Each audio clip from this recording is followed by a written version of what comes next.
Defense Exhibit number 14 contains several items that did not come apparently from Fulton County, and I'm standing next to Ms. Merchant to show them that they're not in that group of. I don't know. The county attorney has no idea what it is, but I got them from the county attorney. So if we need to come back and testify. But I can't agree that the documents that are not in the certified bundle are properly admitted as part of the exhibit. Okay, Ms. Merchant, would you like to repackage and present to Ms. Cross Defense Exhibit 14? I don't, they're exactly what I got from the county attorney. Apparently they didn't want to testify, so they gave us a certification but didn't put these in, so they're going to have to testify. I got them from them. The documents that, the difference between the two document productions, what is the difference? They didn't even get Credits, these. bank records, credit card statements, things like that that wouldn't ordinarily be part and course of the Fulton County records. But I got them from the Open Records portal, so I mean that's where I found them. No, I understand. Yeah. But the difference in production, Ms. Merchant, you've taken a look at them and they're actually material to your case?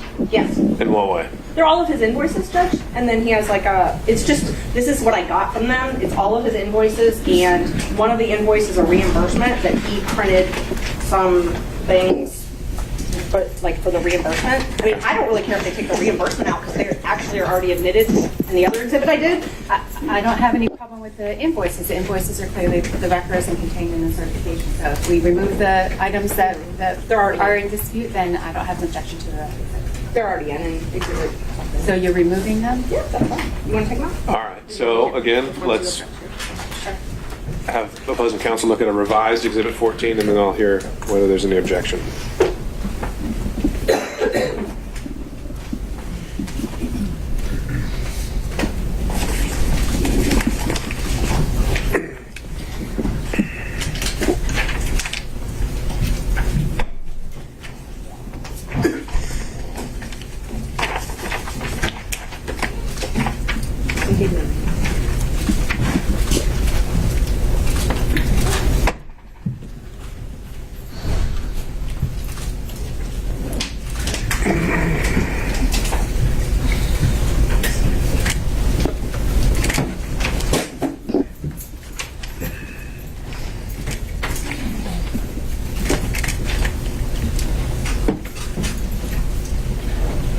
The revised exhibit number 14 contains only the invoices that were submitted, and the state has no objection.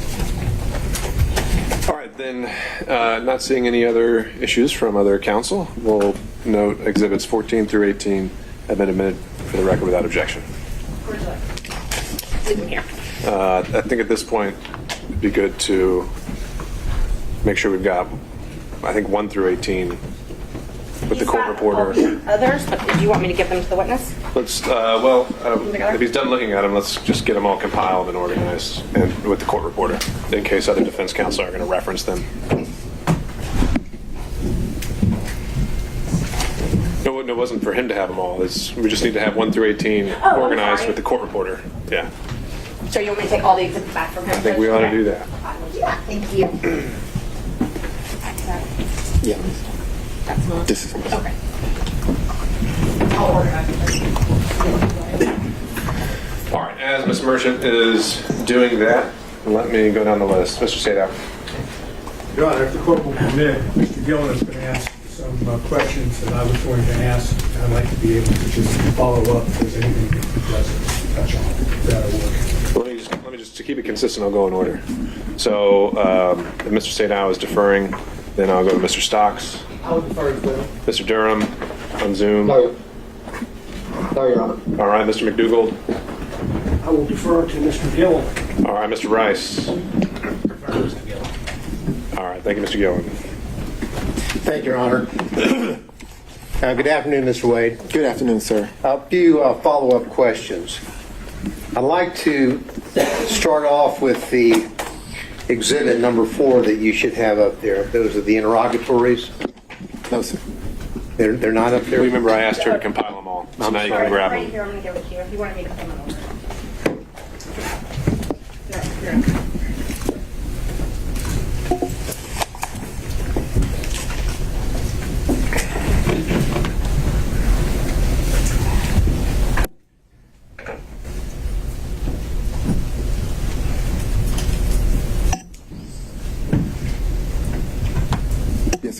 Okay. Now, these are the interrogatories that you had filed on May the 30th, 2023 in your divorce case, correct? Yes, sir. Now, you went over in part some of those interrogatories, but what I want you to do, because I want to get down to the specific language to clear up exactly what the interrogatories asked for and exactly what you answered, okay? Yes, sir. Now, if we look on the interrogatory that I believe, as we indicated, they're really, I think, on page 2, the one that starts off, describe each instance in which you've had sexual relations. You see that one? Yes, sir. Right. Now, that interrogatory begins, describe each instance in which you have had sexual relations with a person other than your spouse during the course of the marriage, including the period of separation. You see that? Yes, sir. Now, these were filed on May the 30th, 2023, correct? Yes, sir. Now, at that time, you had had sexual relations with Miss Willis, correct? Well, Your Honor, I'm going to object to the question as phrased. I think the question is properly, at that time, certainly asked about his answer, but I object to. All right, Mr. Gillen, I just ask you to rephrase, but I think you can make the same point. Well, Your Honor, it's a specific interrogatory, and I would, so the words do matter, and I would like him to answer whether or not he'd had sexual relations with Miss Willis, because if he answered yes, then this interrogatory is a false interrogatory. So I would ask the court's indulgence. I'm not here to jump into some salacious bedroom situation, but this is an interrogatory that matters. So I would ask the court's indulgence. Ms. Cross? These questions have been asked and answered several times, and I understand Mr. Gillen is coming at it from a different way, but this question is not substantively different than those that have already been asked and answered in the information that he is seeking. All right. Mr. Gillen, I'll allow maybe this question and one more, but I think you are asking it in a different way, and I'll ask you to stick to the point. Right. Now, as of May the 30th, and may I answer the question that okay, thank you, Your Honor. As of May the 30th, 2023, you had sexual relations with Miss Willis, isn't that correct? the interrogatory, sir, asks during the course of the marriage and the period of separation. Excuse me. My response, Your Honor, I would ask that the court direct the witness to answer my question, yes or no. As of May the 30th, 2023, had you had sexual relations with Miss Willis? Yes or no? Mr. Gillen, let's start with at the higher level whether he believes he answered it truthfully, and then we can drill down into why or why not he doesn't, and maybe we'll end up exactly where you left us. Well, but again, Your Honor, the point of it is that the words matter, and that we have to establish what did and did not happen, and then he can give whatever explanation he chooses to what apparently is a false answer. But I would like an answer to my question. And you may get one. I would like us to start at the high level before we drill down into specifics to see whether he actually contradicted that interrogatory, if I'm making sense. Well, the interrogatory is relatively direct and explicit. Sexual relationships with a person other than your spouse during the course of the marriage, including the period of separation. That's pretty simple. Sure. Let's see if that's something you can get him to admit. You did have sexual relationships with someone other than your spouse during the course of the marriage and during the period of separation, which included up to May the 30th of 2023. Isn't that correct, sir? My answer to this interrogatory is none. Is no. So you're saying that you did not have sexual relationships with anyone outside of your marriage, and the period of separation is during the period, then you're answering the question to this interrogatory, correct, sir? I'm saying during the course of my marriage, I did not have sexual relations to anyone, and this answer's no. Well, again, Your Honor, I understand. You can proceed, Mr. Gillen. We need a yes or no. Let's just get down to it. Did you or did you not, by May the 30th, 2023, have had sexual relations with Miss Willis, yes or no? Yes or no? Yes. Okay. Now, what you did is you answered no to that question, didn't you, or none, correct? I didn't answer no to the question you just asked. I answered no to the interrogatory question. And the interrogatory stands that you answered as a pleading in a civil proceeding, your divorce case, right? Yes. Now, excuse me. The next interrogatory, let's move there. That interrogatory states as follows: identify any and all occasions in which you entertain a member of the opposite sex other than your spouse who is not related to you by blood or marriage. You see that? I do. Now, there are two parts to this. The second part is, I read on, or in which a member of the opposite sex other than your spouse, not related to you by blood or marriage, entertain you. And then it goes on to say, including but not limited to dining, drinking, in restaurants, bars, pubs, hotels. You see that, correct? I do. Now, as of May the 30th, 2023, when you filed this interrogatory, you had in fact entertained Miss Willis on many occasions, had you not? Again, during the course of the marriage was irretrievably broken in 2015. Well, then The answer's still no. Let's read what the interrogatory says about the time period required to answer the interrogatory. Because what it says is, it goes on to say, including but not limited to dining and or drinking at any restaurants, bars, pubs, hotels, or persons' homes from the date of marriage to the present. You understand what the word present means? I do. And present means the filing on May the 30th, 2023. Isn't that right? It is. So, as of May the 30th, 2023, you had done a lot of entertaining of Miss Willis, had you not? I had done some, yes. And in fact, under your testimony, you would have said that she had also entertained you. Isn't that correct? Yes. And so your answer to this interrogatory is false, is it not, sir? No, it's not false. Well, hate to dance around the... the answer is yes, you did entertain Miss Willis, correct? Right? Yes. She's not your spouse at that time or any time, correct? That's correct. She's not related to you by blood or marriage, correct? That's correct. But you entertained her, right? Yes. And during the course from your marriage, the period of time up to the present, so the answer would have been, yes, I did entertain somebody, correct? During the course of the marriage, no. Mr. Wade. Mr. Gillen, I think we've made our point. I think it speaks for itself, and we can save that for argument. I'll just follow up with one quick question. Do you understand what the word present means? Your Honor, that's been asked of us. I think we did cover that already as well. Okay. Now, what has happened from the time that you filed this court document in May of 2023, let's go over some of the things that you had been involved in terms of being entertained or entertaining. Prior to your filing on the answer on the interrogatories on May the 30th, 2023, we've already established, have we not, that you had paid for a Royal Caribbean cruise to the Bahamas with Miss Willis, correct? Yes, sir, with Miss Willis and my mother. Well, your mother's not part of this interrogatory. I'm talking about Miss Willis, okay?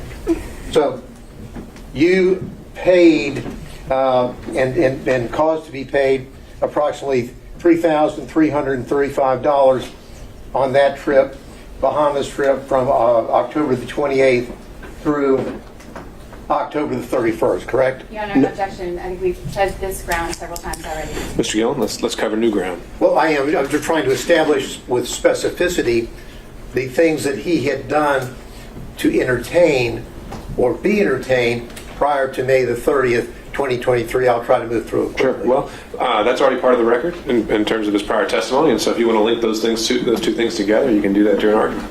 Well, so let me discuss this.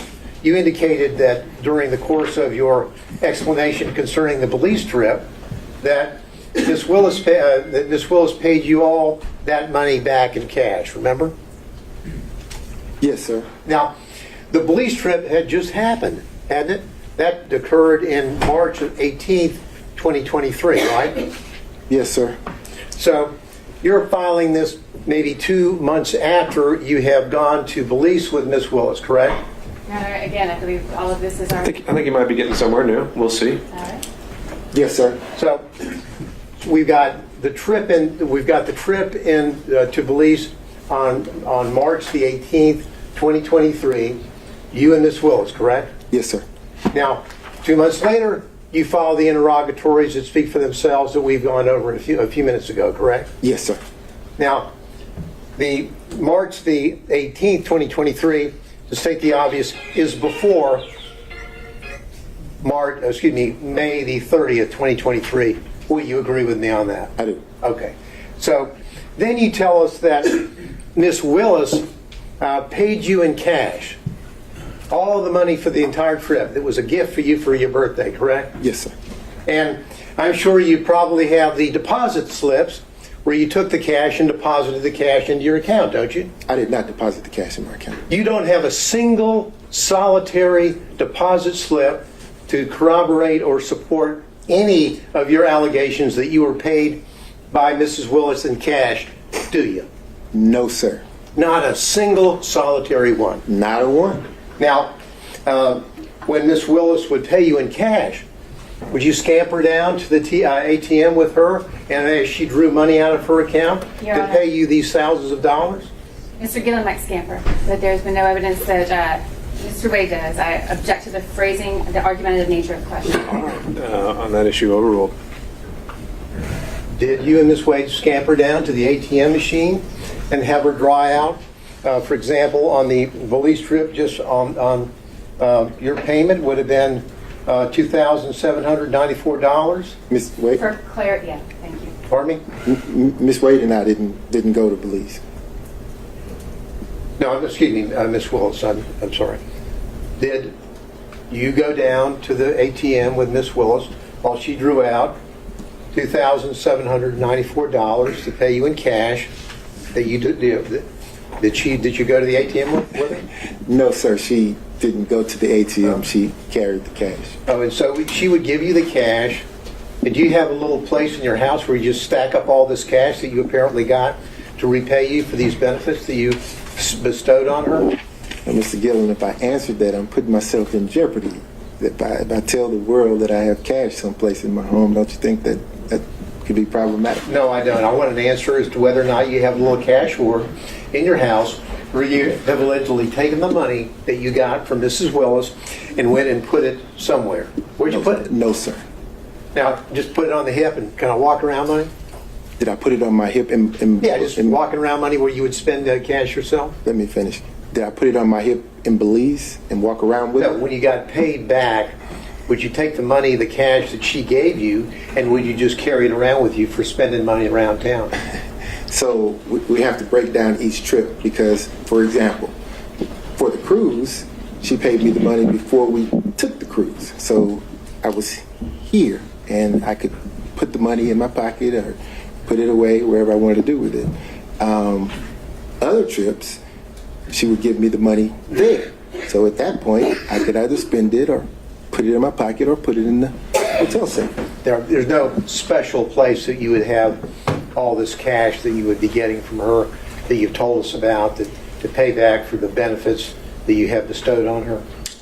The only special place that cash would have gone would have been to one of my children.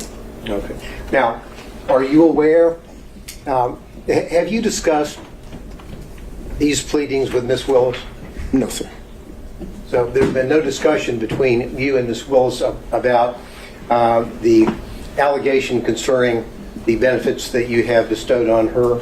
Is that correct? To the phrasing, the benefits bestowed upon her, I don't believe that's an accurate reflection of the testimony, and I don't think that's appropriate for us. I think overruled. You can answer the question. Okay. When you said proceedings, are you talking about the divorce proceedings? Because we were talking about the interrogatories. To that Well- question, the answer is no. If you're go ahead. I'm sorry. Go ahead with your answer. I'll hear the complete answer, then I'll follow up. Okay. If you're asking me about this hearing, the proceedings of this hearing, have we discussed the financial piece based upon Mr. Roman's motion? Yes. So you have discussed the financial piece. Where did that discussion take place? Conference room. Were you other people there, or were you and Ms. Willis discussing this about what your position was going to The be? relevance of this. Well, Mr. Gillen?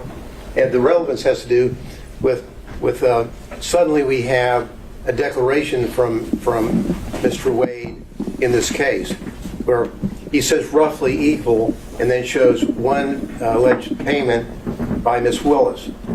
No mention of cash, none.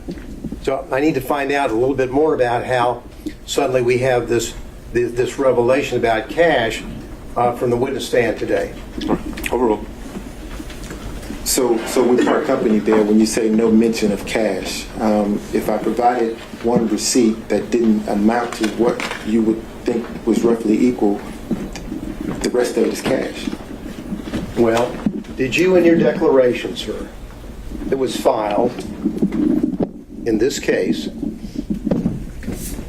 did you tell the court in that declaration that the expenditure that you had provided on behalf of Ms. Willis was paid for back by her in cash, yes or no? I believe that I did when I said that the expenses were split roughly evenly. If you could point to me any place in your affidavit where you use the word cash, I would appreciate it. Take your time. I didn't use the word cash, no sir. No, you didn't use the word cash, did you? But I didn't say that she didn't give it to me in cash. No, you just didn't tell anybody that you allegedly got paid back in cash, right? No, I told everyone who asked. Today. Yes, sir. Now, who else was with you, if anyone else, when you and Ms. Willis were discussing how you would be handling the financial component of the motion here today, that is the personal benefits? I'm going to object to the relevance of that, Your Honor. Mr. Gillen? Well, the relevance is if they know that they're going to be called as witnesses, they've been subpoenaed, and they are discussing what they're going to say, we need to know that. The court needs to know that. It goes to the veracity of Mr. Willis and, Ms. Willis and Mr. Wade. Overruled. We didn't discuss how we were going to handle testimony. My question was, when you were discussing with Ms. Willis in the conference room, when you were discussing what you perceived to be the situation concerning the benefits for the payments, Yes, sir. was there anyone else present? No, sir. How long did the meeting take? Probably 5 or 10 minutes. Did Ms. Willis tell you what she was going to say? No, sir. Did you ask her whether she had any bank withdrawals that would corroborate the assertion that she would pay you back in large sums of cash for these trips to the Caribbean, Belize, California, on and on and on? Your Honor, again, I object. The proffer when the last relevance objection was made was that Mr. Gillen needed to know who else was there, these could be potential witnesses that he could cross-examine. That question has been answered, so I can't object. Okay. I think it's still exploring possible bias or motive to shape his testimony, so overrule on that ground. Thank you. Now, Mr. Willis, Mr. Wade, when you were having this discussion, did you ask Ms. Willis, do you have anything to support these cash withdrawals? No, sir. Did you ask her where she got the cash? Here, this is the conversation. I produced my credit card statement that showed what Ms. Merchant in her filing was representing. That was the conversation. Okay. So when she would pay you back in cash, were you aware of what her financial situation was? Do you know what? No, sir. Your Honor, I object to the relevance. Well, Your Honor, it's relevant because we've been bombarded with a book, Find Me the Votes, in which... What's at issue is the financial benefit, and if that plays a material interest in an actual conflict of interest, so I think that's relevant. Thank you. Now, have you read the book, Find Me the Votes? I have. You have? I have. Okay. Now, in that book, Ms. Willis is telling the authors about how financially destitute she was, or kind of hitting down on the bottom as she was running for DA. Do you remember that part of the book? So let me qualify the response. I've read the book in parts. I hadn't had the time to sit and read the book in its entirety. Did you read that part about how she's telling the authors about how little money she had and how financially she was in bad shape prior to when she was running? Did you read that part? No, sir. Did you ever have discussions with Ms. Willis about her financial situation, which was in apparently in rough shape prior to her being elected DA? No, sir. Ms. Willis made it clear that her financial business was just that. It was her business. I know nothing about her financial status. I know nothing about how she was faring before or after the election, or even now. I know nothing about her finances. You're telling us that she didn't share that with you, but chose to share it with the authors of a book that's been published and printed and sold nationally. I think that's a fair question for Cross. I don't know that she shared it with the author. I don't know that the author was telling the truth. I don't know the author, so I don't know, sir. Okay. Now, did you give an interview to the authors of that book? I've given no interviews, sir. So you haven't talked to them at all? I haven't talked to any media. All right. None. Now, as it relates to the... I'd like to, though. As it relates to... So again, from your bank records that you're aware of, there'll be no cash deposits, right? I didn't say that. Are there cash deposits which line up with the money that you have allegedly received from Ms. Willis to, quote, pay you back for her part of the trips? So here's the thing. In my bank records, you will see cash deposits. You will see check deposits. I can't say that you look through the bank records and you won't see cash deposits, because I have two sources of income, sir. Income comes from my private practice, my firm, and income comes from the contract here with Fulton County. During the course of private practice, occasionally I will have occasion to deposit cash into my account. And in preparation for this hearing and your testimony, did you go through your bank records to find out if you could locate any cash deposits that would corroborate your testimony? No, sir. I didn't go through my bank records at all. Now, so what you would do, the money that you received, of course, the money that you received from your work for Fulton County, that's public funds, correct? No, sir. It's private funds. It's my Public funds pay you to do work for Fulton County, correct? Tell me what the definition of a public fund is. A public fund would be funds, as in not fund, but funds, money.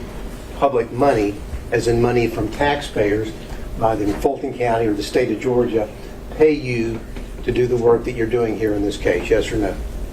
One or the other, I'm certain. Do you know which is one? the case. I don't know which one, no, sir. Now, you would take those public funds, and those public funds were then used, deposited in your account, and they were then used to pay on the credit cards for the trips that you would take with Ms. Willis, correct? I object to the question insofar as the characterization of public funds. The witness didn't testify to that, and I don't believe there's been any evidence to that. Once it's paid to Mr. Wade, it's private funds. Well, the point of it is that you got All money. right, Mr. Gillen's rephrasing. Yeah, I'll read it. Let's break it down. You got money from Fulton County for the work that you do here, right? Yes, sir. You would send in invoices, and they would pay you money, correct? Yes, sir.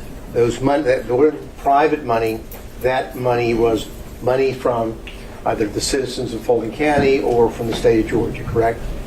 That's what I mean by public funds. Agreed? Well, so I guess I'm having trouble with the notion that the the citizens of Fulton County have paid me any funds. I'm not certain the funding source. I can tell you that either the state of Georgia or Fulton County has written me a check. So that would be, those two entities are public entities, correct? Yes. So that would be public funds, right? Right? Yeah. Yes. And those public funds are from the same source that you would then use to pay out on your expenses for the trips that you took Ms. Willis on, correct? No, sir. As I testified to moments ago, I have income coming in from my law firm. I also have income coming in from the funds that we're here discussing now from either the state of Georgia or Fulton County and or both. I'm not certain what it is. So What to say Sorry, that, I didn't mean to cut you off. Go ahead. So to say that I'm paying a credit card statement with funds coming from Fulton County or the state of Georgia would not be an accurate statement, because the funds could have very well come from my private practice. What percentage of your income in 2022 came from money where you're working on this case or from your partners working for the Fulton County office? In 2022, I would say 50-50. You think 50-50 in 2022? Yes, sir. What about 2023? Probably 60-40. 60-40. Yes, sir. So the money that would be in those accounts, at least 60% of those, in your view, would be public funds, that those monies were then used to pay for the expenses that you had incurred for the trips that you took Miss Willis on, the cruises, the Napa Valleys, the Bahamas, correct? Right? Yes, sir. Okay. And now, what you did is that when you signed on in November 1st of 2021, that's when you signed on to be counsel for the anti-corruption matters, right? Yes, sir. Now, as you know, in your engagement letter, it doesn't say that you're signing on and your scope of work is to work on the Trump special grand jury investigation, does it? No, sir. It says that you're signing on to work on anti-corruption, the anti-corruption unit matters, correct? Yes, sir. Matters with a plural, correct? Yes, sir. So in your contract, there is no specific reference to any specific case. Isn't that right? That's correct. Okay. Now, but you didn't sign on for the duration. There was a period, you have a contract, and then it would then expire, and then you would have a new contract, correct? Yes, sir. Now, of course, the extension that you received, the first one was in November of 2021, and then you filed, or excuse me, there was a renewal in November the 15th of 2022. Is that right? Sounds right. Oh, okay. Now, that was right after you got re-upped by Miss Willis, right after you took Miss Willis to Aruba. Isn't that right? On that November the 1st, 2022 trip to Aruba, and through November the 4th, 2022. Correct? What does re-up mean? Well, re-up means that you came back, your contract was up, and then on November the 15th, you and Miss Willis signed a new contract for you, right? Yes, sir. Okay. Now, when you were in taking her to the Aruba and on the cruises and the resort there, did you discuss your re-upping of signing an extension on your contract? No, sir. So But you make an excellent point. I'm glad you pointed that out. So the trip to Aruba, the contract was not in existence then. you're saying that you were not Under contract. in your contract, did you send any invoices in for work that you did after your first contract expired? No, sir. You did? No, sir. No. When that expired, that was it. So and then you're saying that after the Aruba trip, you get re-upped with a new contract, correct? I signed a new contract, yes, Now, sir. was there any modifications on that contract? Did you get an extension on the cap that you were limited on the first one? Were there any modifications at all, Mr. Willis? Excuse me. I've done that again. I apologize. I've been called Mr. worse. Wade, I'm sorry. I've been called worse. Now, were there any modifications on that? Do you have the contract in front of you where you could? I don't have it in front of me, but I think that Birch is going to. Because I believe as the work gradually, as the time of the work gradually increased, the hourly cap would increase. In other words, starting out the investigation, it was impossible to anticipate the level of cooperation during the course of the investigation from some of the witnesses. So if you assume that there would be great cooperation with the witnesses in terms of interviewing and speaking and being voluntarily speaking with you, it doesn't take as much time. So after getting into it, realizing that most of the witnesses were not willing to speak or willing to turn over evidence or information, quickly you figure out that this is going to take a little more time than originally anticipated. And because of that, you have to compensate for those hours. And that's why there was a compensation on your extension? Yes, sir. The caps. A cap. Now, did Mrs. Willis, did Ms. Willis review your invoices with you when you would submit them? Never. Did anyone ever question whether or not you worked 24 hours in one day and billed 24 hours in one day? I've never worked 24 hours in one day and billed 24 hours in one day. Okay. And I'm glad you asked me that question because I'd like the opportunity to talk about that. I think you should go ahead. So, if you look at that invoice where it says 24 hours in one day, it actually doesn't say one day. If you look at the top of the invoice, it says date completed. The date that's reflected on that invoice reflects the date that the work was completed. It doesn't say when it started. It just says this is the date that is completed. So if you go through the invoices, probably around the first 5 or 6, you'll see that that's the billing format. I would bill only after that particular task has been completed. That's why you see a 24-hour period with the one day there. I kind of wish some of the experts who had opined on that had called me and asked me the question, but there was never a billing of 24 hours in one day. Now, probably around the 6th or 7th invoice, you see the format changed. I started using a range so that it got less confusing, right? I'm confused, so maybe you can correct it. Okay. In Exhibit 14, you've got down a specific day. Mm-hmm. Prepared cases for pretrial, November the 5th, 2021, 24 hours at $250 an hour, 6,000. Now, this wasn't about a range. It was about the work that you did on November the 5th, 2021. No, Mr. Gillen, look at the top of the invoice where it says date completed. What I want you to do, Mr. Wade, is focus on the date that you have down there and tell the court what you billed for on November the 5th, 2021. I thought it was already in. I thought 14 is in.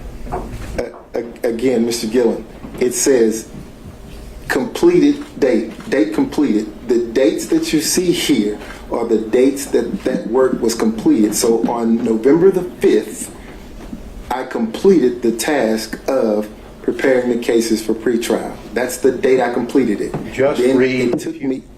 Just read if you would. Then my question was, read out loud the entry for November the 5th, 2021, and how many hours you billed that day. Just do that for me, if you would. I can't do that. Excuse me, I believe the witness is entitled to answer his question. That certainly wasn't the question that Mr. Gillen asked. All right, well, the question now is to read a certain entry, so. Just read into the record, Mr. Wade, on November the 5th, 2021, how many hours did you bill the citizens of Fulton County for on that day?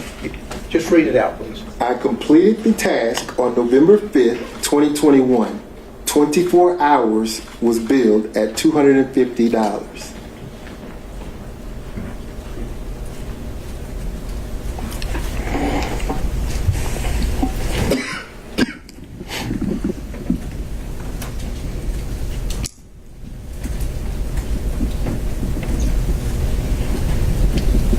Now, when you talked about your relationship with Ms. Willis, and your testimony is that it began in 2022. You remember that testimony?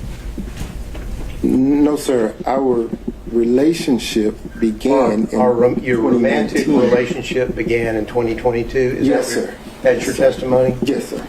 Okay, now, when you were re-upped on this contract, you had a romantic relationship already established with Miss Willis, yes or no?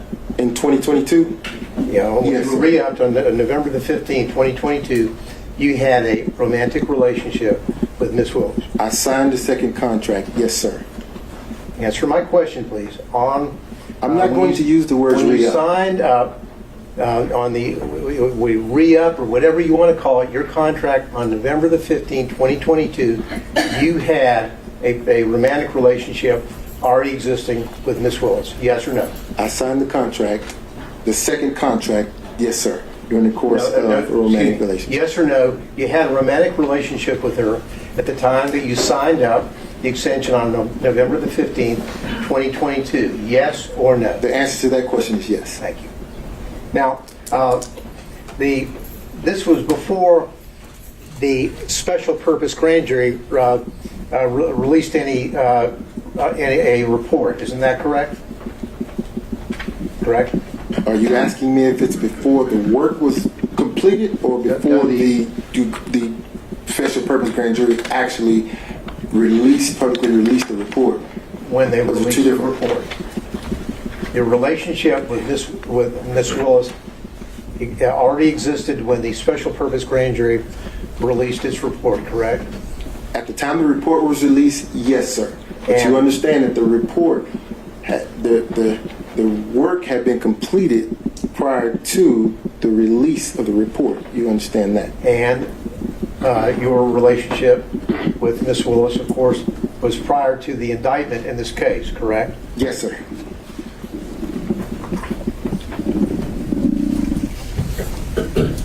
Your Honor, if I may just ask my folks over here whether there's anything I need to clean up on. That's all the questions, Your Honor, I have. Thank you. Your Honor, I do have questions. Well, Mr. State, I think we went through. No, I had asked you for permission, that he was going to go first on this, and then I was going to follow up.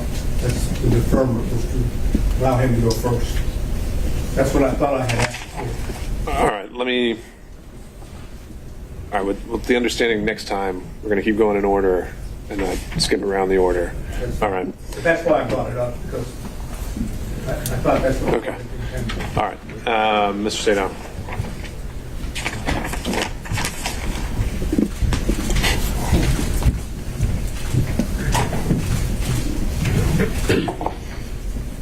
I'm going to try to keep my questions very specific. Yes, sir. Okay. Yes, sir. And I'm going to also, of course, try not to go back into specific questions that have already been asked. Okay? Yes, sir. When did your relationship with Miss Willis end? 2023. Can you give us an approximation of, not by date, but by month? Summer 2023. Forgive me. I'm a man. We don't do the date thing. Summer 23, I would say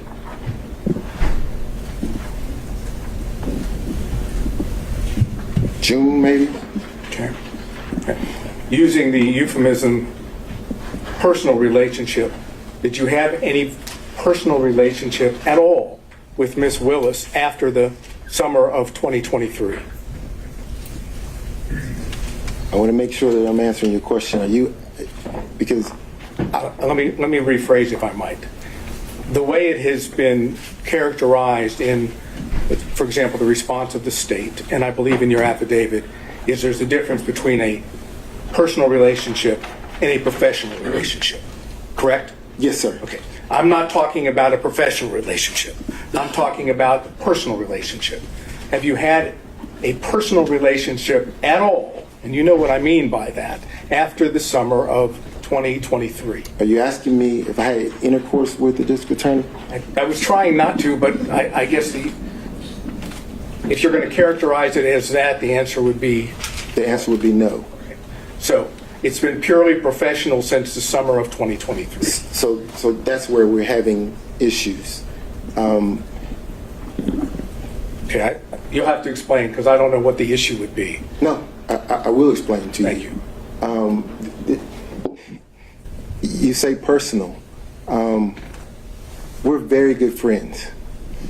Probably closer than ever because of these attacks.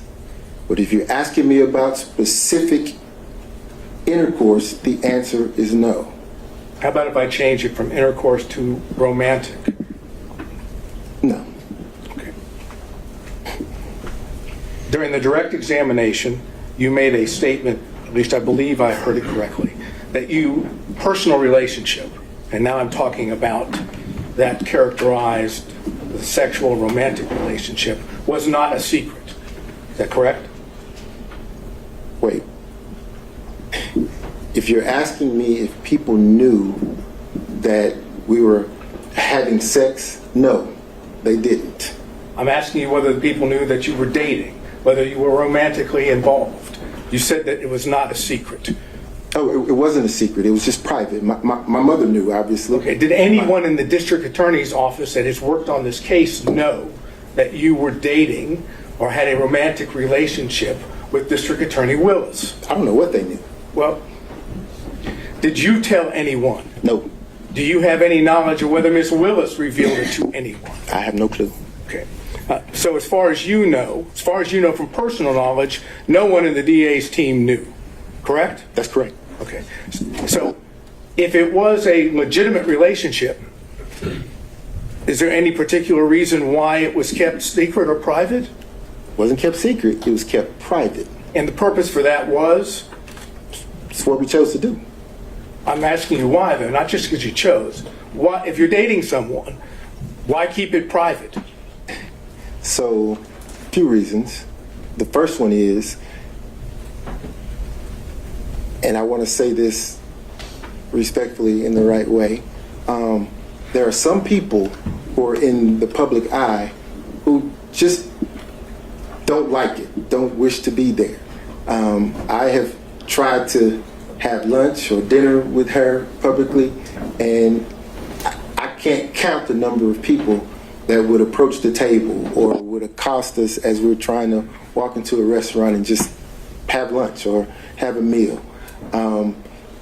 It is not secret, it is private. We don't want the world asking questions or interrupting that time. So we weren't trying to keep anything a secret, Mr. Sadai. There's nothing secret or salacious about having a private life. Nothing. I'm not suggesting that there was. I'm asking the questions. When you went on the various trips that have been outlined by both Mr. Gillen and by Ms. Merchant, did anyone in the district attorney's office know that the two of you were traveling on personal trips together? To my knowledge, Mr. Sadai, no. Okay. And again, that was for privacy, according to your testimony. Privacy, yes, sir. Okay.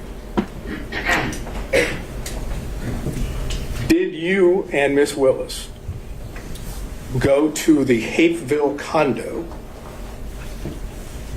prior to your relationship starting the beginning of 2022? Prior to having physical contact prior to having intercourse? Did we go to the Hapeville condo? Again, you keep going to intercourse. I'm trying not to, but fine. The answer to that, or my question would be yes. Did you and Miss Willis go to the Hapeville condo prior to what I want to say November 1st of 2021? Yes. Okay, and the purpose for going to the Hapeville condo with Miss Willis prior to 2021 would have been what? Or prior to November 1 of 2021? Could have been any number of things because at that time, That's what I'm asking, so tell me. yeah, could have been any number of things because at that time, she had a friend living in that condo. Miss Yurdy lived in that condo. Okay. So, maybe it was my question was poorly worded. Let me try again. Your answer is yes, prior to November 1st of 2021, you would have gone to the Hapeville condo and been there with Miss Willis, correct? Yes. And you would have been there, as you indicated, for many reasons, right? Yes. Can you give me, just list a few of the reasons? Miss Yurdy resided there. Went to visit her. Maybe went to talk about a document that I received. You would go to the condo I to needed talk to about see- a document that you received? Absolutely. Okay, go ahead. Absolutely. Any other reasons? None come to mind. None come to mind. No, sir. And would you say that was frequent? When I say frequent, do you think prior to November 1st of 2021, you were at the condo more than 10 times? No, sir. So it'd be less than 10 times? Yes, sir. So if phone records were to reflect that you were making phone calls from the same location as the condo before November 1st of 2021, and it was on multiple occasions, the phone records would be wrong? If phone records reflected that, yes, sir. They'd be wrong. They'd be wrong. Okay. Where did you live during that time period? The same place I live now. Which is not in Hapeville, correct? It is not in Hapeville. It is north of Atlanta, the city of Atlanta, correct? It is. Okay. And any other reasons why you would be in the Hapeville area on multiple occasions prior to November 1st of 2021? Let's see. The Porsche Experience is there. I'm sorry? The Porsche Experience is there. Okay, so that would have been one. Any other reason? Yes, sir. The airport is there. Airport in Hapeville. Yes, sir. Delta Airlines is Okay. headquartered there. Let's see. Restaurants there.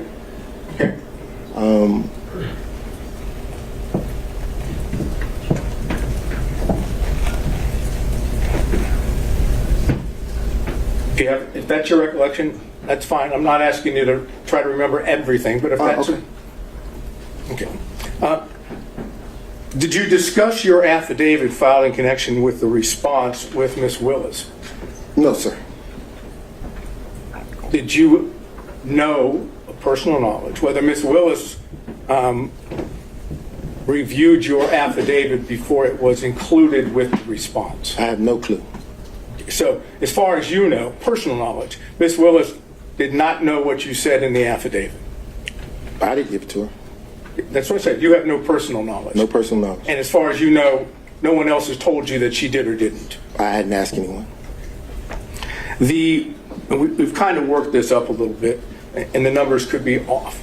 But according to our numbers, $10,000, give or take, would have been reflected on your credit card statements in connection with things of potential benefit to Ms. Willis, okay?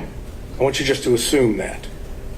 Assuming that there was $10,000 that you had on your credit cards, is it your testimony that Ms. Willis paid you back $10,000 in cash? Now, I'm not asking about...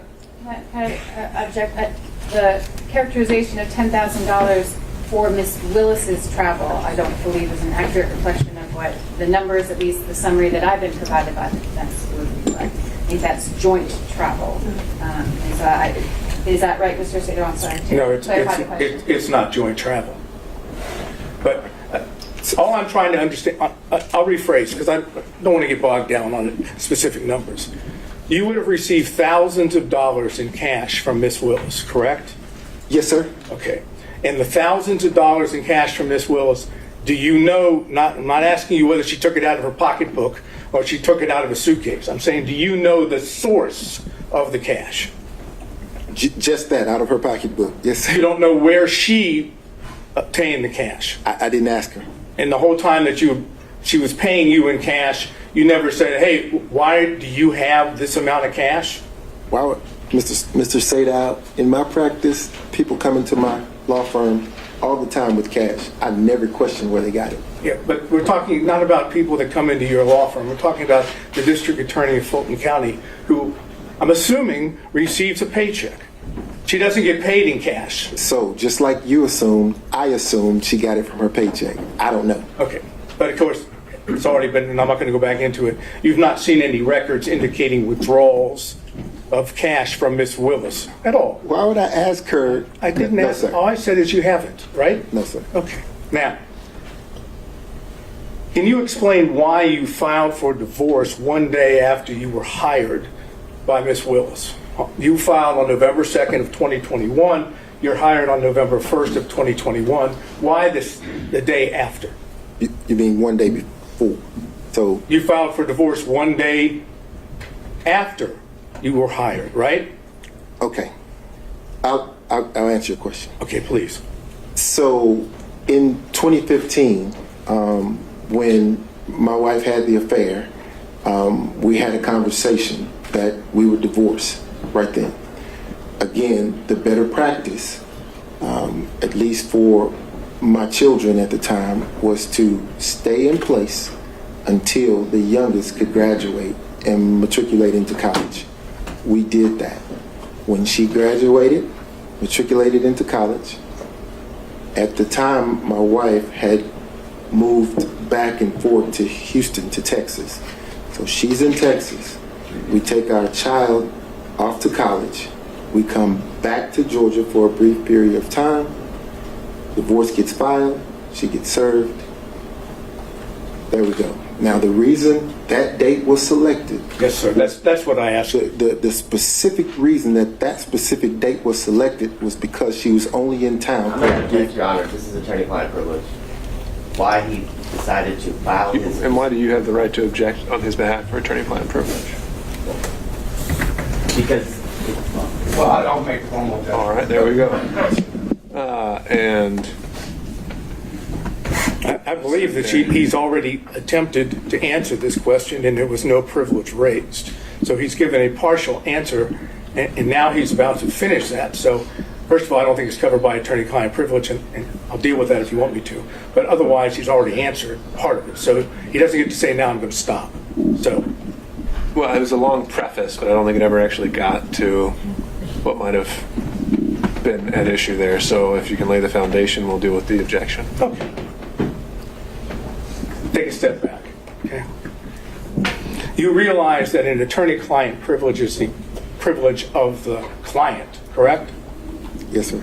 And you, in connection with your representation, at least has been proffered to the court by Mr. Bradley, that it's up to you to decide whether you want to raise the privilege, right? Yes, sir. It's not up to Mr. Bradley. Yes, sir. So you have the power, in order to get to the truth of the matter, you have the power to waive Your the Honor. attorney-client privilege, do you not? I believe that's an inappropriate question. The privilege is there. Whether he uses it or not, it doesn't matter why. Mr. Sato, I think if we're trying to get to the answer to your question, let's figure out whether it covers the question you were trying to get to. And if I may finish, and your position is you have no intention of waiving your attorney-client privilege, correct? That's correct. All right, so now, can you answer the question why you waited until November 2nd, the day after you were hired by Ms. Willis, to file for divorce? I can. Okay. So, again, Joycelyn had relocated to Texas, and she had been in Texas for months. She was only here for a brief period of time to drive my daughter's car back with her. And when she came here to do that, I was able to then get her served.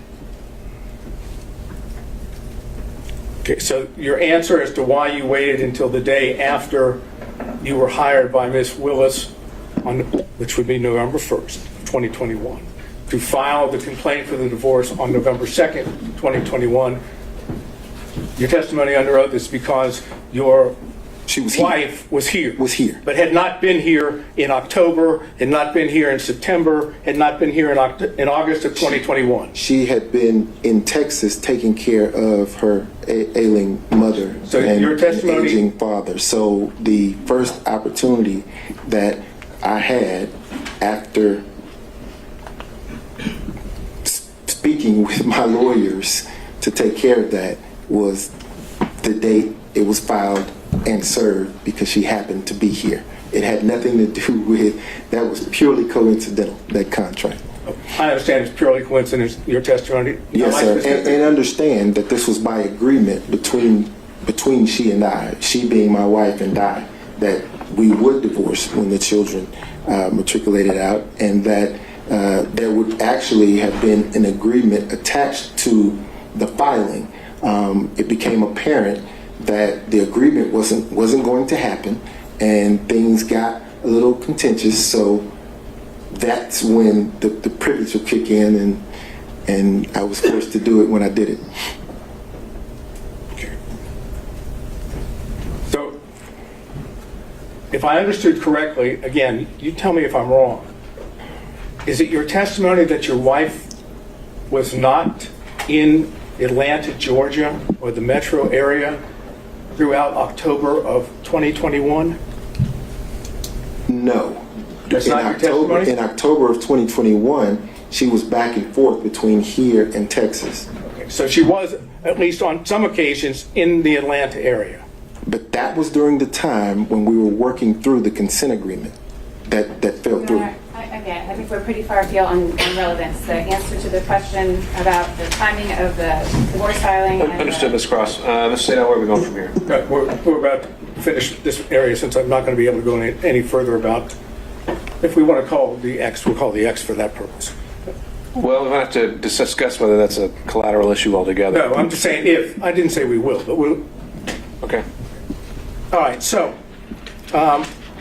you said that you were aware of the contracts that Mr. Bradley and Mr. Campbell had with the Fulton County District Attorney's Office, correct? Yes, sir. And how did you become aware of those? Just through conversation, they With told me. who? Conversation with who? Mr. Bradley and Mr. Campbell. So you were discussing matters with Mr. Bradley which were not related to attorney-client privilege, correct? Related to the contracts, yes. Okay, but you were having conversations that would not, even though, if I understood correctly, Mr. Bradley was your attorney at the time, correct? At what time? At the time that Mr. Bradley received his contract from Fulton County, which would have been beginning of January, or in January of 2021, right? Is that the date of his contract? Pretty close. I don't know what the date of his contract was, but if it was after the date of the filing of the divorce, then yeah. I'm not talking about after the date of the filing of the divorce. It's been represented to the court that you had an attorney-client relationship with Mr. Bradley from 2015 forward, Yes, correct? sir. Yes, sir, that is correct. When Mr. Bradley received his contract with Fulton County, that was in 2021, correct? I don't know. We can prove that through other evidence. But at the time that Mr. Bradley was doing work for Fulton County, if I understand, you still had an attorney-client privilege, at least you're claiming one, with Mr. Bradley, correct? Yes. Okay. So when you talk to Mr. Bradley about matters with his contract in Fulton County, those were not covered by your attorney-client privilege, correct? They were not. Okay, and that meant that not all communications with Mr. Bradley were covered by attorney-client privilege, correct? Well, those certainly weren't. Well, but my question was, not all communications with Mr. Bradley were covered by, at least as you've been represented to the court, by the attorney-client privilege, correct? Those communications were not. So there were communications outside of the attorney-client privilege, correct? With Mr. Bradley. If you're asking me if I ever communicated with him Outside of the attorney-client privilege, the answer is yes. I've Okay. communicated with him outside the attorney-client privilege.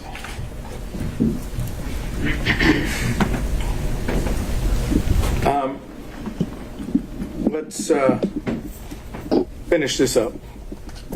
And did you call it Roman number 4? Or it's just defense? Okay. In defense exhibit number 4, and Mr. Gillen went over with you your responses to certain interrogatories on May the 30th, 2023. Remember that? Yes, sir. Not going back into those, the words in the interrogatories are already in evidence, so we're not going to do that.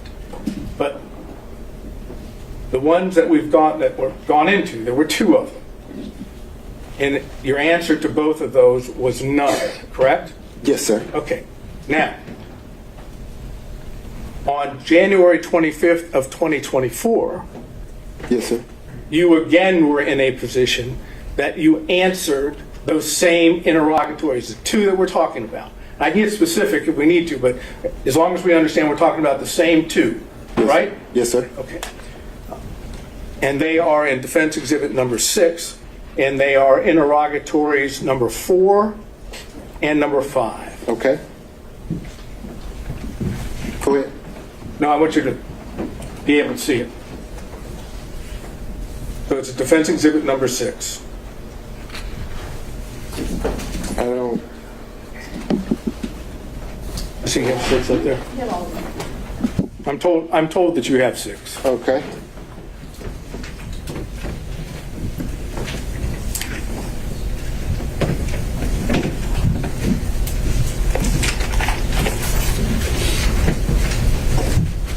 Here we are. Okay. You would agree with me that in defense exhibit number 6, and we're talking about interrogatories of January 25, 2024, Yes, sir. that as to interrogatory number 4, that's the same interrogatory, same words that were in the interrogatory that Mr. Gillen went over, which was dated May 30th of 2023, correct? Yes, sir. And your original response in defense exhibit number 6 was none, correct? Yes, sir. Your updated response was the plaintiff declines to respond to this interrogatory and asserts his privilege pursuant to OCGA section 24-5-505, correct? Yes, sir. You know that 24-5-505 breaks down into two privileges, right? Which is why I was specific. I said I asserted the privacy privilege. Well, that's what I'm asking you. But in your updated response, there's no reference to privacy, correct? Yes, there is in the code section 24-5-505. Okay, but it also- reference to privacy. Just go with me, okay? That code section says, does it not, no party or witness shall be required to testify as to any matter which may incriminate or tend to incriminate such party or witness, or which shall tend to bring infamy, disgrace, or public contempt upon such party or witness. You'd agree with that, right? I'm not reading it. I'm sorry? I'm not reading it. I don't have it in front of me. If I may. Mr. Sena, we can, I can take judicial notice that is what the rule says if you want to ask him any follow-up questions. Okay, thank you. You are not claiming that your answer to number 4, interrogatory number 4, on January 25th, 2024, incriminates you, that is, as in Fifth Amendment privilege, right? That's correct. You're claiming the second part, that it would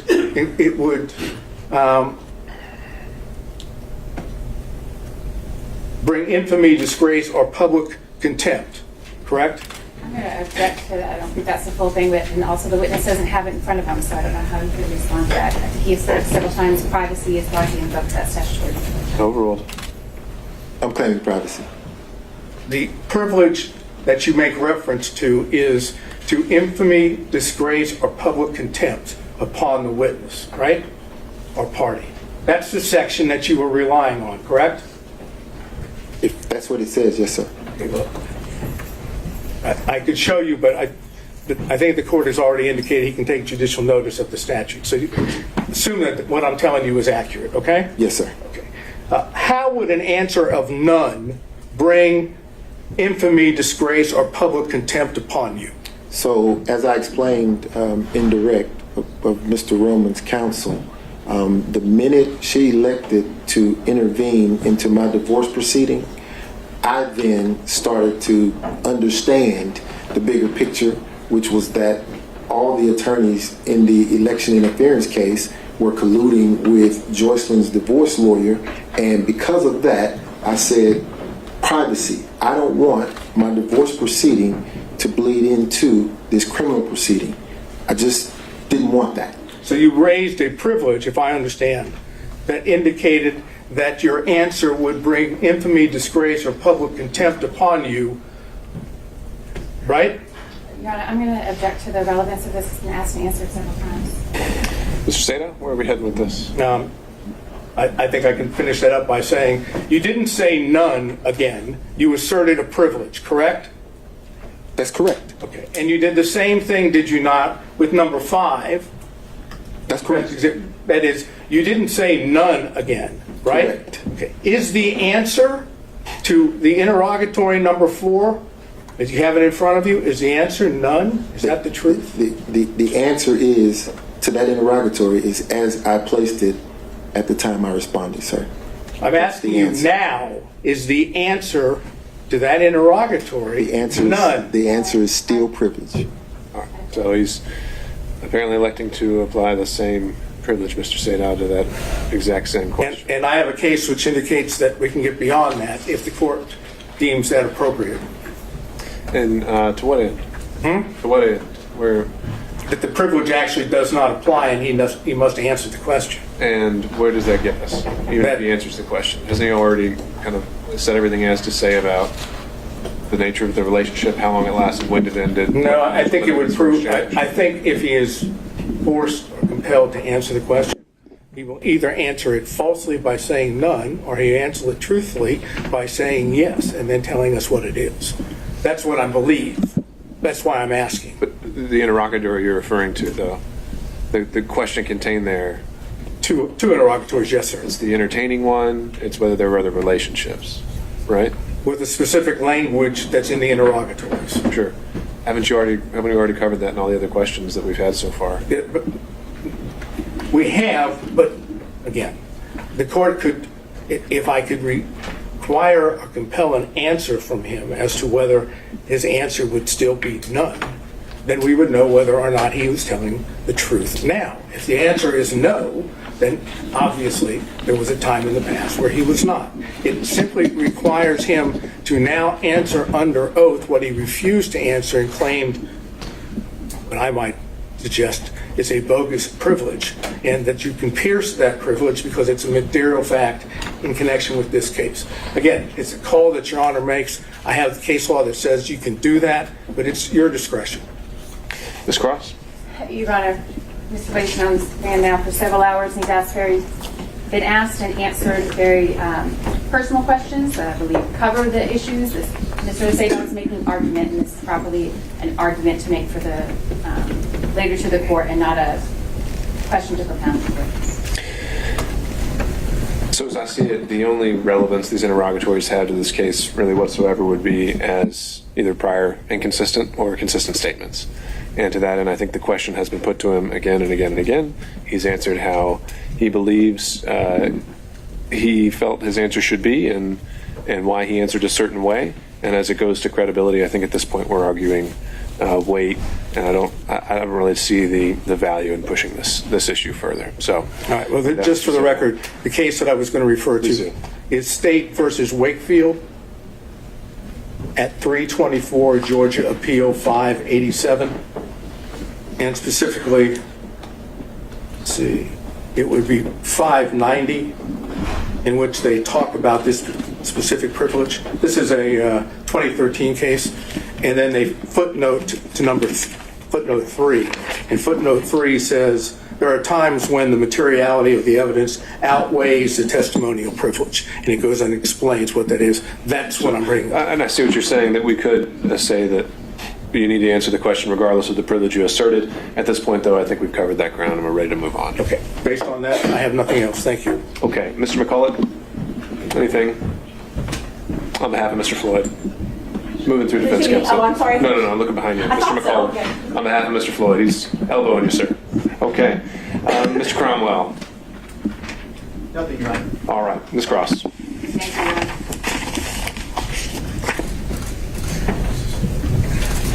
Mr. Wade, have you still got exhibit number 14 in front of you? That's the one with all of the invoices, I believe. I believe I have them all.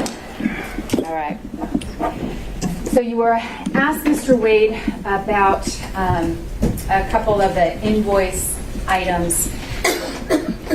And your testimony, I think, was that the percentage of income post special counsel appointment in November 2021, the percentage of your income roughly after that time was about 50-50 Fulton versus other income from your law practice, correct? Roughly, yes, ma'am. Okay. Sometimes more, sometimes less. Yes, ma'am. All right. How about your time? I'm interested in the percentage of your time from November 2021 to, let's say, the close of the special purpose grand jury when it was dissolved in January 2023. Can you estimate for us the percentage of your time that was spent on Fulton County work versus other work? Oh, gosh. 99-1. 99% of the time here in this building working on this case. All right. It was, as I understood your testimony, it was an intense period in terms of hours while that special purpose grand jury was meeting, correct? Yes, ma'am. And who was head or manager of the election integrity case during that time for the district attorney's office? I was. You were coordinating the efforts? Yes, ma'am. And those efforts included not just the proceedings that were happening in this building, correct? That's correct. We don't need to go all through it, but is your representation that 99.9% of the time, let's restrict it to 2022, 99% of your professional working time was devoted to this case? Yes, ma'am. And the remainder, whatever it was to some of your other cases that were ongoing? Yes, ma'am. All right. 2022, I want to focus on that a little bit because if we are looking at, I believe, the financial affidavits, do you have those in front of you as well? I do. The financial affidavit that was filed in your divorce case in January 2022, you estimated your monthly income at that time was $14,000 a month, right? In 22? January 22. Yes, ma'am. January 23, what'd that number come to? 9,000. What about 2024? I don't know. Is that there in front of you? Is that one? That's not one of the ones that's there in front of you? No, ma'am. All right. So as reflected in those financial affidavits, your income decreased as a result of your work in this case, correct? Significantly. The structure of your firm, we talked a lot about that, and I don't want to go through it anymore but than we need to, but 2022, the structure of your firm changed. Is that correct? That's correct. All right. In the early part of 2022, there were three of you. You and Mr. Campbell and Mr. Bradley, you split expenses, is that right? That's correct. And you profit shared among yourselves, correct? Correct. Right. After Mr. Bradley left the firm, then there were just two of you, correct? That is the cause of the significant change. Yes, ma'am. So now you have two people bringing in income, correct? Correct. And one of those people, you, is spending almost all of your time devoted to this election integrity case, correct? Yes, ma'am. All right. And your income from this election integrity case is less than what it was the year before. Yes, ma'am. We talked about the monthly caps, or we didn't talk about it. There was talk about the monthly cap that was included in your contracts, indicating there was a certain threshold that you could reach, number of hours a month, and over that amount you were not going to be compensated, correct? That's correct. All right. And you kind of smiled when you said that. That's a little bittersweet there, isn't it? That's bitter. All right. Exhibit 14, is that still there in front of you? It is. I want you to take a look, please. That's a collection of exhibits that includes all of your invoices, as was represented. I want you to take a look at invoice number 9. Yes, ma'am. Is that there in front of you? I have it. Invoice number 9, Mr. Wade, indicates that you performed hours of work that you were not compensated for because your cap had been reached. Yes, ma'am. I want you to take up, and what did you do in those circumstances? When the hours that you worked per month were more than the cap that was in your contract that you were permitted to be paid for? I was forced to lose that time. I didn't get paid for it. Okay. And that's what exhibit number 9 shows? Yes, ma'am. All right.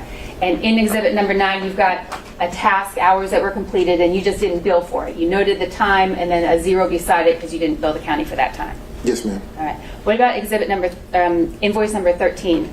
Can you flip to that for me? I have it. Is that a similar situation? Yes, ma'am, it is. And what is it on invoice number 13?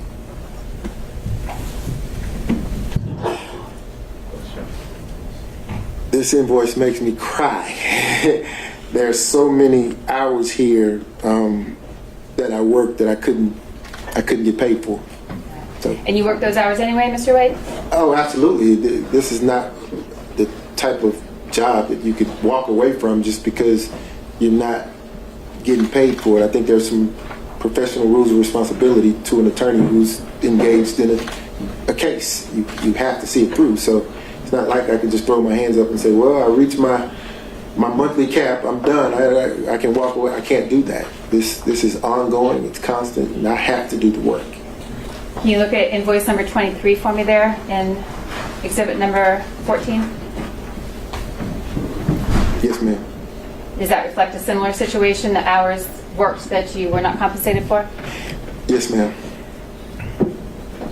Invoice number 24 and 27, can you take a look at those and let us know if that reflects the same situation? Are you trying to depress me? No, Look I'm at not. the money I'm I'm sorry. It's the same, yes. Okay.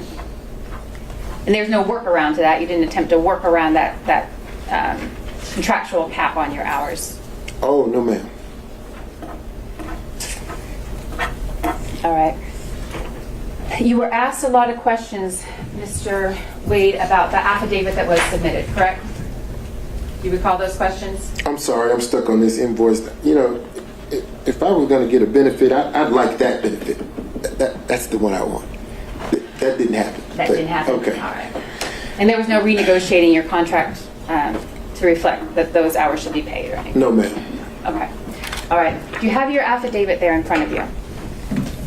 I do. The affidavit, of course, was attached to and provided in support of the state's response to Mr. Romney's motion, correct? Yes, ma'am. All right. And you prepared that affidavit. I did. You signed that affidavit. I did. All of the allegations and the representations in that affidavit are true. Is that right, Mr. Wade? Every one of them. Every one of them. You were asked a lot of questions about our line number 34. Can you turn to that for me, please? It's on page 4 of that affidavit. Yes, ma'am. Can you read it out loud for me, please? The district attorney and I are both financially independent professionals. Expenses for personal travel were roughly divided equally between us. At times, I have made and purchased travel for District Attorney Willis and myself from my personal funds.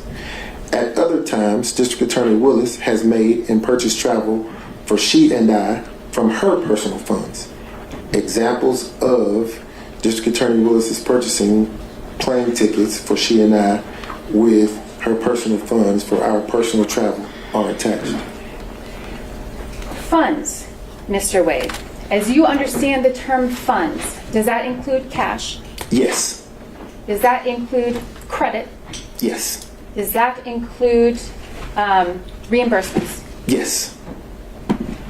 You didn't represent in your affidavit, Mr. Wade, that you were including all of the receipts from funds or travel expenses that were paid on your behalf by District Attorney Willis, correct? That's correct. You had, I think your conversation with Ms. Merchant was, you produced the receipt that you had. Yes, ma'am. Are you aware of any other receipts? Well, let me ask you this way. May I put you on there for just a sticker? That's all right. I'm going to write it on there. I'm going to mark I'm going to mark this as State's Exhibit number 1. You testified, Mr. Wade, that District Attorney Willis purchased and funded the entire trip to Belize. That was her treat to you for her birthday? Yes, ma'am. And you testified that she purchased the plane tickets for you, correct? Yes, ma'am. And while you may not have had the receipts on hand when you filled out the affidavit, because they weren't in your possession, are you aware now that there are receipts and that it reflects that the district attorney... If this is going to go into evidence, we'd like to look at it first. I've got a copy. Do you remember, Mr. Wade, approximately how much, and that's again State's Exhibit number 1, may I push this down? Do you remember how much the flight was for you, your flight to Belize?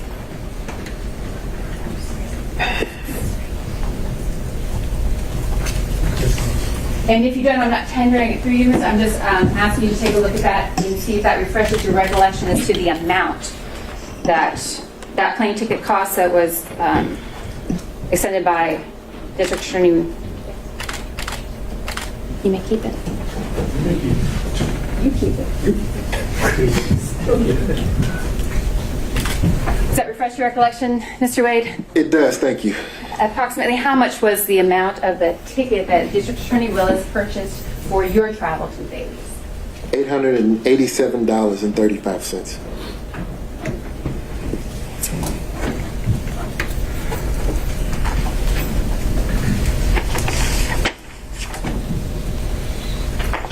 And I'm not tendering it, Your Honor, but I will leave it with the court reporter for reference and inclusion in the record.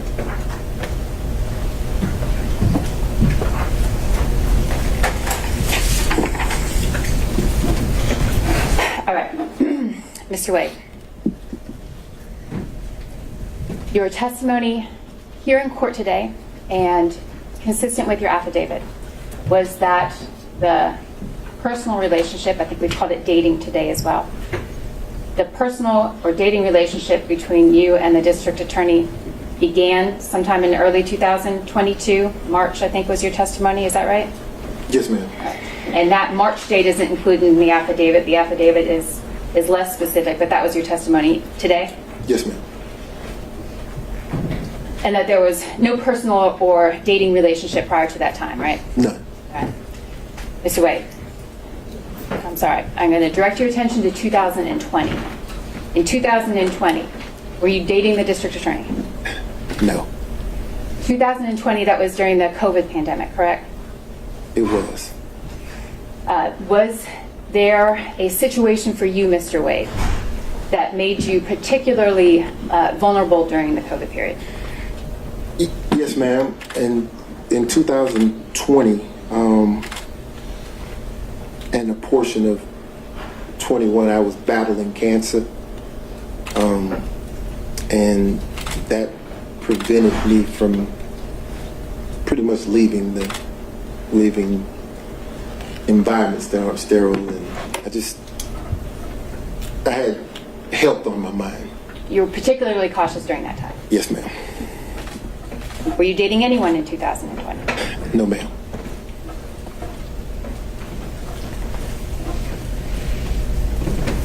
All right. Thank you, Mr. Wade. That's all I have. Ms. Merchant, recross on those points only. Yes, thank you. All right, Mr. Wade. The state asked you about how much money you're making now versus before, and you said you're making significantly less since you've started working for Fulton County, correct? Well, I did say that, but what we're talking about is because now at this point the splitting of the financial obligations in the firm are now there are 2 people carrying the weight of 3. So that would scale back on the amount of income, right? Amount of profit. Well, you're splitting the profits 50-50 though, instead of 1/3, correct? The profits, yes. Okay. So, but you did testify that you're making significantly less now. We heard about it for a few minutes. Significantly less now that you work for Fulton County, right? Yes. Okay. Would you agree with me that $236,000 is more than $184,000? Absolutely. Would you agree with me that $262,000 is more than $236,000? Absolutely. All of these years, despite you saying that you were a 3-way partner with Wade and Campbell and Bradley, and now a 2-way partner with Campbell, all of your corporate tax returns are filed in the law firm of Nathan Wade, though, correct? My returns, yes, ma'am. Yes, for your law firm. Well, for my law firm, because I also have personal returns. Right, and I'm not talking about your personal returns. I'm talking about your business returns. Yeah, but the question contemplates that my bring home money is more or less. So I want to be clear that is reflected in my personal returns. I didn't ask you anything about bring home money, though. I'm not sure what you're talking about. What I'm talking about is your question was the portion of my testimony dealing with earning significantly less money. No, my question is during, and I'll just break it down. During 2019, you filed your business returns. I'm not talking about your personal. Your business returns for the law firm of Nathan Wade only, correct? I filed personal and business. Yes, ma'am. And even though you said you were partners with Bradley and Campbell later on, you filed your business returns not with them, but as a solo practitioner, correct? I see where we're going. There's a different return for that Wade, Bradley, Campbell entity. And I'm not asking about that. What I'm asking about is during the years 2019, 2020, 2021, and 2022, you filed a business return for the law firm of Nathan Wade. Yes, ma'am. And in 2019, you said that the law firm of Nathan Wade made $184,000, correct? No, I don't know. Does that sound familiar? Does that sound about like what you made in 2019 and reported on your taxes as a business law firm? If that's what's on the return, yes, ma'am, you're right. Okay, and I'm happy. I can bring those up. I've got one copy. I'm not planning on admitting them because they're tax returns, but okay. All right, may I approach, Judge? Ma'am. Thank you. So in 2019, gross profit for the law firm of Nathan Wade is $184,000, correct? Let's see. The second line, number 2, gross profit. Yes, ma'am. 184, 824. Yes, ma'am. Okay. And then in 2020, you also filed Nathan Wade, attorney at law, and your gross profit was $230,000, correct?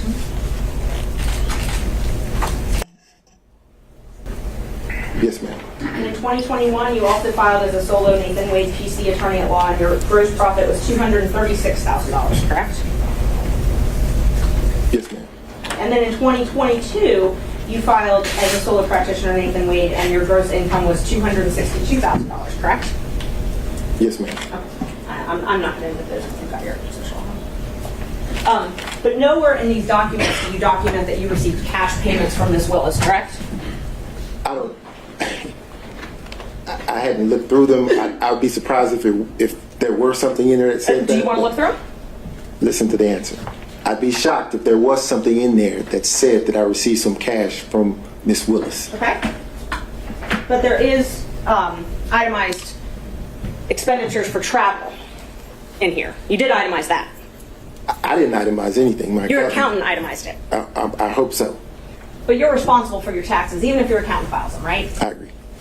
And so you itemized your expenses for travel on all these documents, but you did not itemize, you didn't put anything in there about you being reimbursed for half of that travel.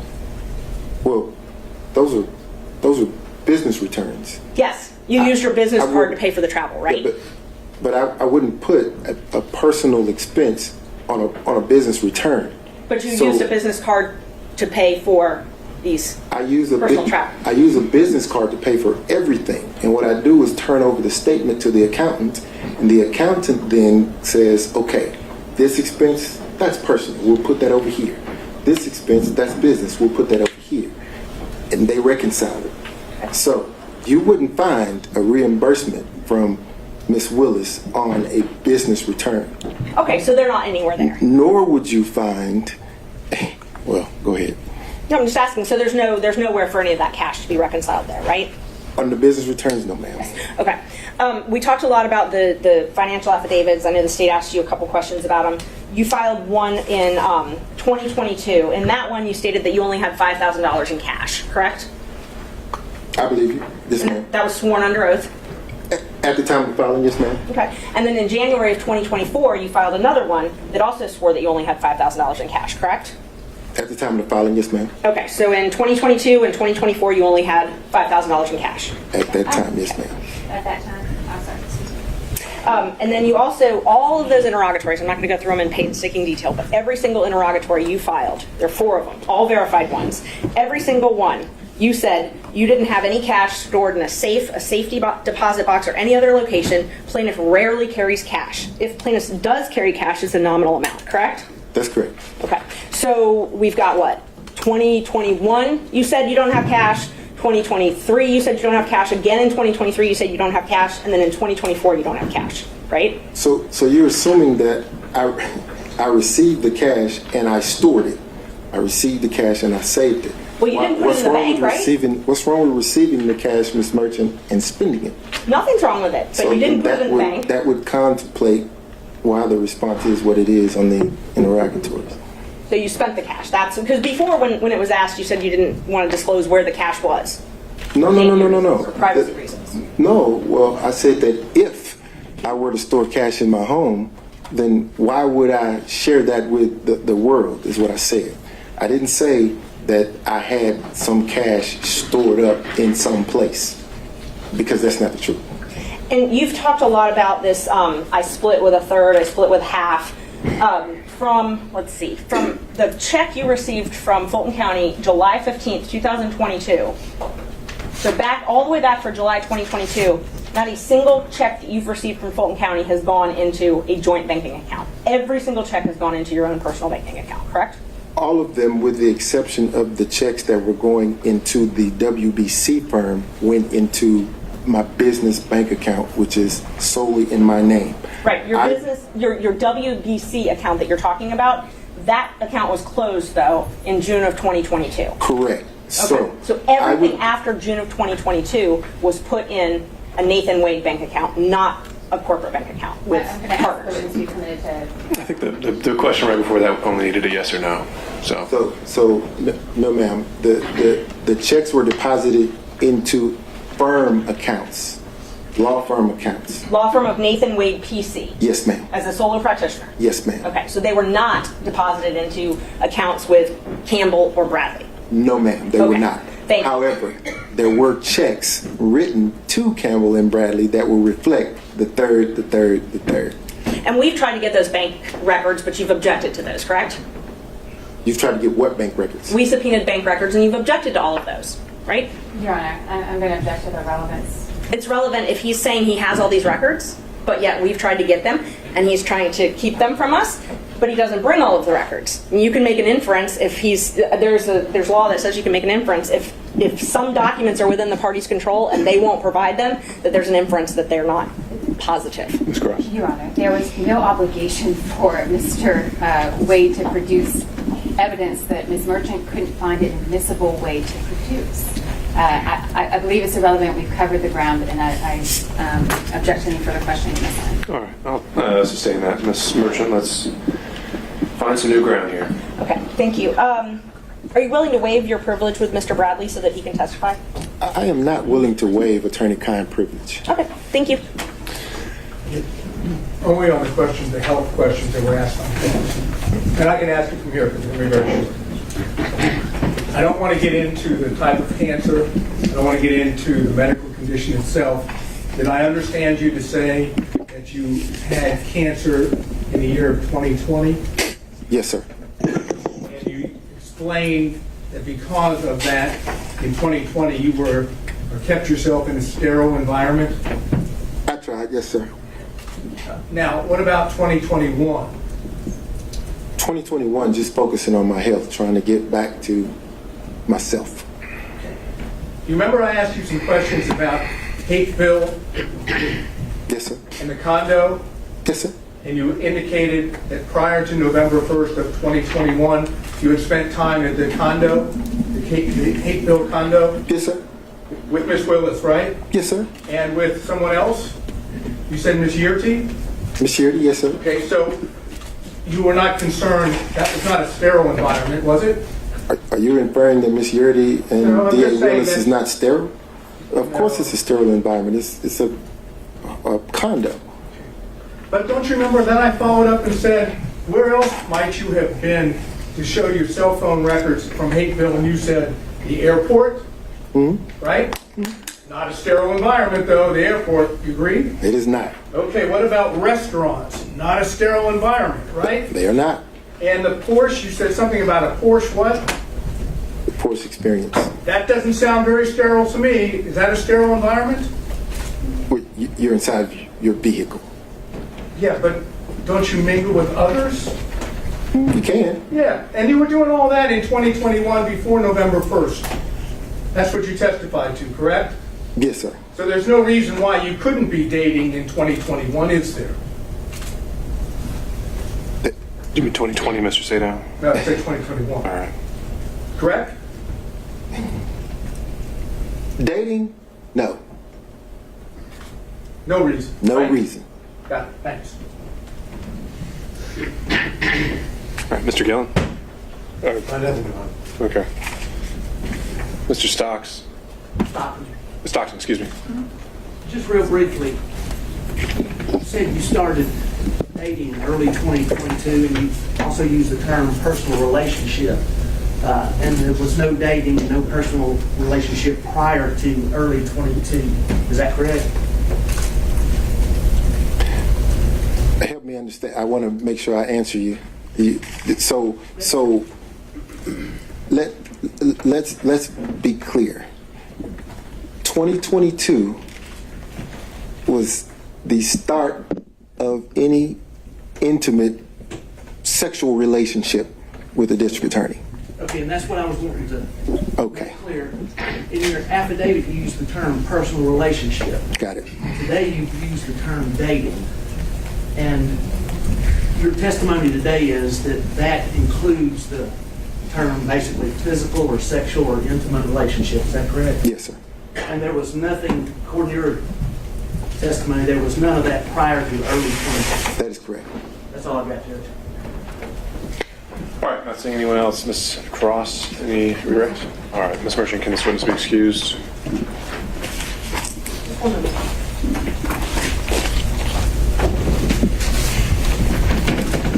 Judge, we'd ask to keep him under subpoena. We might need him to come back after that. All right. All right, you may step down, Mr. Wade, and please don't discuss your testimony with any other witnesses. She mentioned subpoena, Judge. Let me just say this. That was an inference made that I was somehow evading service of a subpoena. We can take that up. I don't think we need to have it on the record in this hearing. Understood, Bill. Thank you.